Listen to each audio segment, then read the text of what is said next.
অন্তর্বর্তীকালীন সরকার যখন ক্ষমতা আসলেন, তারা দেশের সংস্কারের নামে 11টি সংস্কার কমিটি করেছে।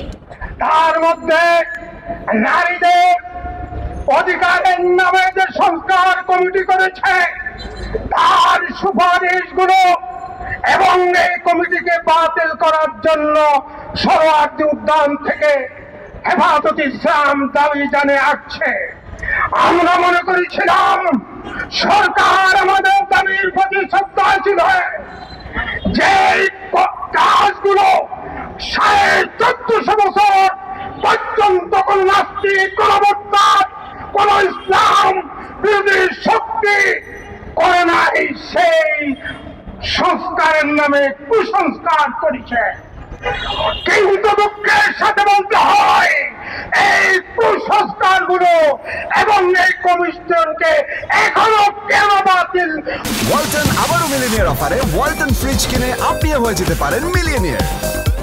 মিলিনিয়ার ছড়াছড়ি দেশ জুড়ে, এটা শুধু ওয়ালটনই পারে। জবাব দিতে হবে, জবাব দিতে হবে।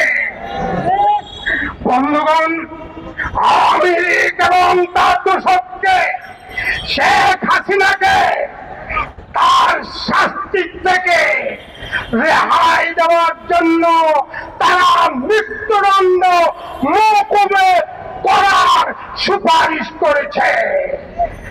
আল্লাহর কোরআনে আল্লাহ তাআলা বলেন, ওয়াফিল কিসাসি হায়াতুন ইয়া উলিল আলবাব, হে বিশ্বের জ্ঞানীরা, কিসাসের মধ্যে, মৃত্যুদণ্ডের মধ্যে মানুষের হায়াত অধিকার রয়েছে, জীবন রয়েছে। সে আল্লাহর কোরআনের সরাসরি খেলাফ করে এই কমিশন শেখ হাসিনা এবং তার দোসরদেরকে রক্ষা করার জন্য সুপারিশ করেছে। অবিলম্বে তাদের এই সুপারিশ বাতিল করতে হবে।